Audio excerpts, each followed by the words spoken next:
Hey everybody, it's Leroy from Leroy Gaming, and in today's Baldurs Gate 3 guide video, we're going to be looking at the Nature Domain Subclass for the Cleric. So if you've ever wanted a dab of Druid in your Cleric, well, here you go. In this video, we're going to be covering the level 1 setup for the class. I'm going to give you a full level 2 to 12 breakdown, including looking at all the spells available to you as you level up, including my recommendations. And towards the end, I'm going to go ahead and give you some general equipment recommendations, as well as my thoughts on multi-classing as the subclass. You can use the timestamps below to jump to the areas that most interest you. Remember to drop a like and leave a comment below of your thoughts, feedback, and questions. And now, without further ado, let's check out the Nature Domain Cleric.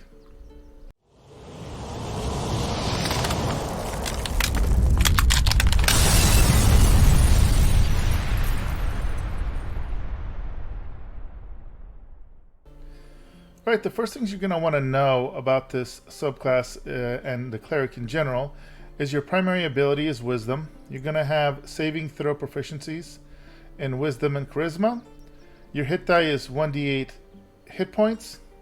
And you're going to have a base proficiency with all simple weapons, Light Armor, Medium Armor, and Shields.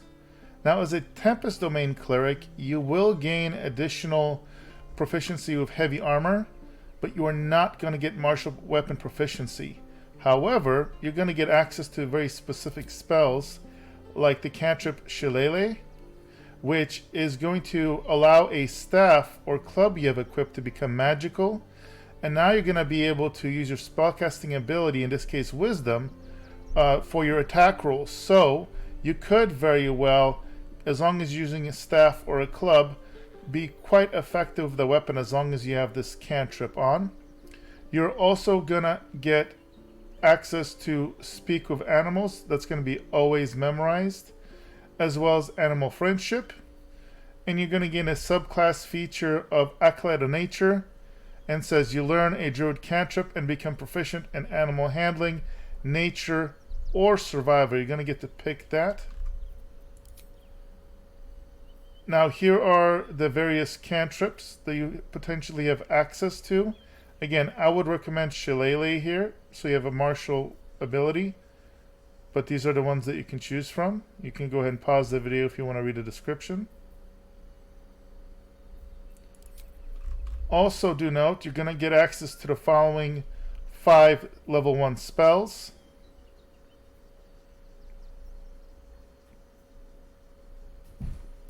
Shield of Faith is really good as your first concentration spell. Do note, anytime you take a damage, you have to do a saving throw roll, and if you fail, this will get knocked off. So we're going to be focusing on making sure that you can maintain your concentration within this guide. You're also going to get 2 level 1 spell slots to use for those spells, refreshed on a long rest. Now your ability point recommendations are going to be quite a bit different than my other subclass guides so far. You'll notice I'm recommending 10 strength. The only reason I don't recommend lower potentially is because you don't necessarily want your jumping ability to be too low and your carrying capacity getting too low. Dexterity 10, because we are going to go with Heavy Armor, 15 Constitution, 8 Intelligence, 17 Wisdom, and notice we have 14 Charisma. This will make this subclass a good choice if you want your Cleric to be your main character, or if you want to do most of your interactions with her when it comes to talking to people, because she's going to have decent Charisma. Now at level 2, you're going to gain 1 more level 1 spell slot. You're going to have access to Channel Divinity charges starting of 1. This will power specific class actions, and I'll mention those in a second. They do refresh on a short rest or long rest. The first action is going to be Turn Undead. And then the unique subclass action is for Charm Animals and Plants. You channel Fey Magic to charm nearby beasts and plants. And it lasts up to 10 turns and it's got 10 meter radius. And Charm, so basically friendly to the charmer and its allies. Of course, taking damage ends this condition if you damage them. You're also going to notice here you're going to have 5 spells you can prepare. You can swap these out when you level, but also in inventory there's a tab where you can do this as well. So this number, every level you're going to get 1 more prepared spell ability, but it's going to be across all the levels. So right now it's across level 1 spells, but eventually it'll be level 1 and 2, and then 3, 4, 5, and even 6 at the end. At level 3, you're going to gain 1 more level 1 spell slot, and also 2 level 2 spell slots. The always memorized domain spells you're going to gain are going to be Spike Growth and Bark Skin. That's really not going to be that useful to you since you're probably going to be using heavy armor, but it's there. And here are your other level 2 spells you get to choose from. Enhance Ability is really good. So is Hold Person.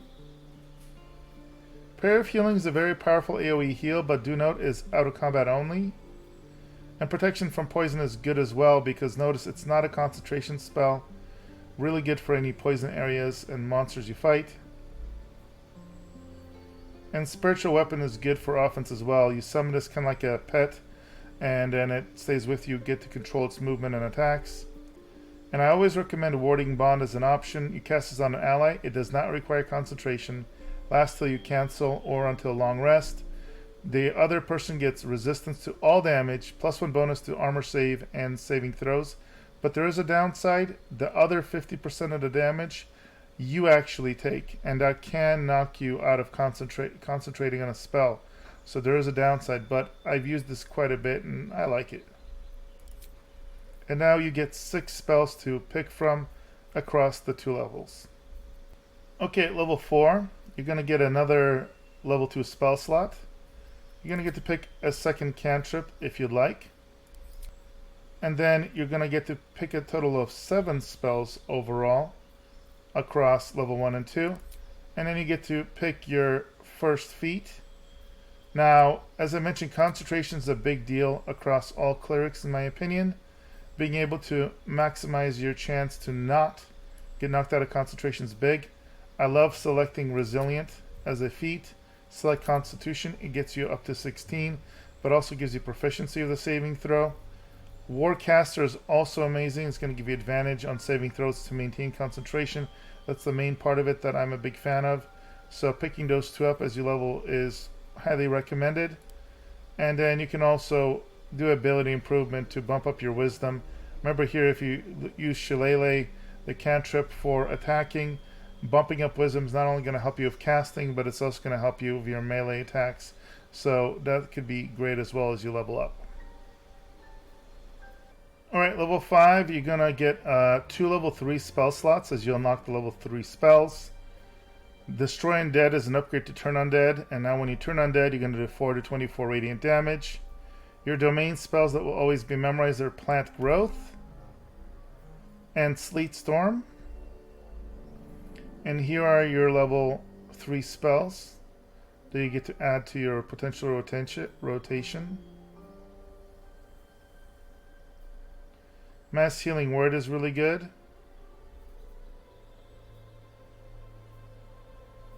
And Spirit Guardian is also really powerful. It's basically an AoE aura that you concentrate on. You pick either radiant damage or necrotic damage. Anything that gets within that range, or if you move with it and have an enemy enter that range, they automatically take the damage. Very powerful, but make sure to maintain your concentration. And you get to memorize 8 spells now. At level 6, you're going to get 1 more level 3 spell slot. You get to use Channel Divinity charges 1 more time. And now you can pick 9 spells across the 3 levels. At level 7, you're going to get 1 more level 4 spell slot. Or you're going to get your first level 4 spell slot. And you're going to get 2 level 4 domain spells.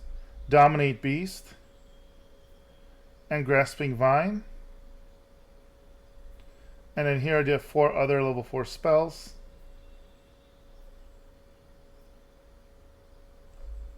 And now you get to prepare 10 spells across the 4 levels.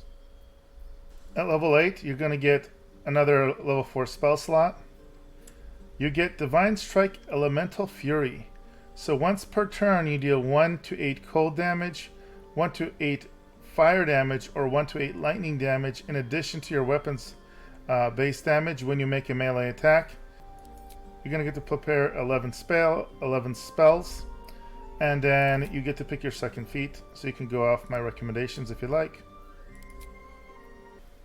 At level 9, you're going to get a level 4 spell slot and your first level 5 spell slot. Your domain spells are going to be Insect Plague and Wall of Stone. And the other options that you can choose from are here.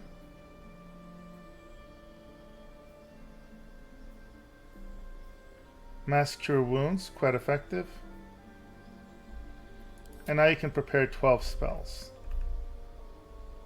Alright, at level 10, you're going to get one more level 5 spell slot, and then you're going to get a very powerful feature called Divine Intervention.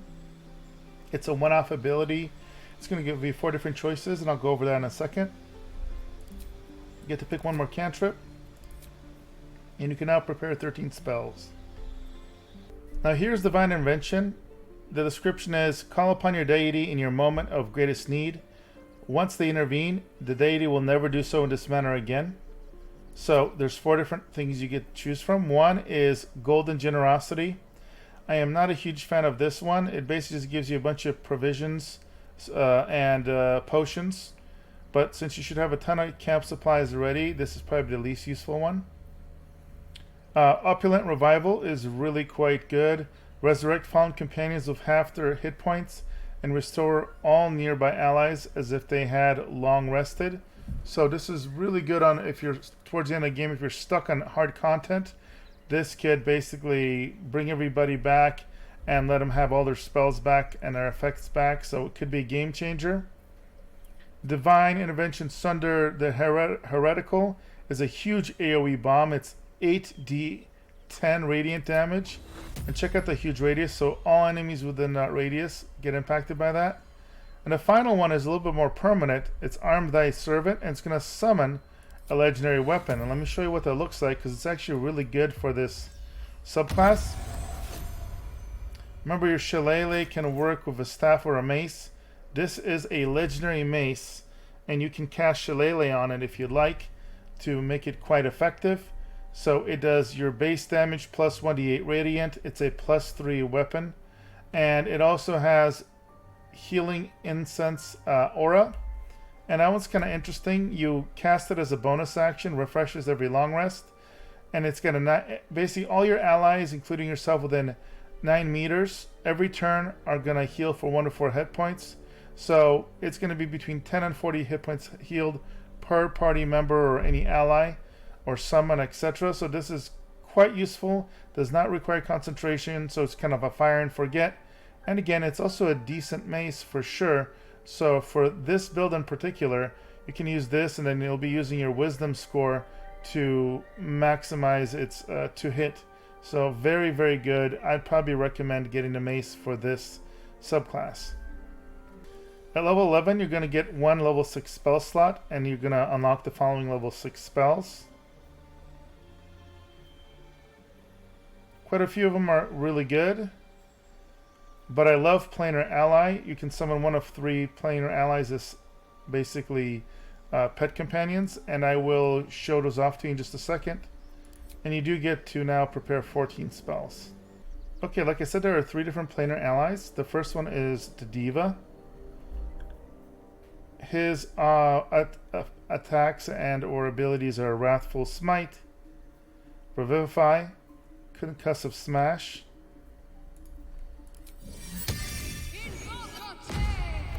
this is what he looks like. He's like an angel. Has 136 hit points. Nice stat block, nice AC, decent resistances. The second option is the Cambion. Its special abilities are Fiendish Charm, Draining Kiss, and Ray of Fire. And this is what it looks like. Basically double. It has the least hit points at 82. And the stat block may not look as impressive, but it has really nice resistances, so it's very, very effective as far as resisting damage. And then finally we have the Genie.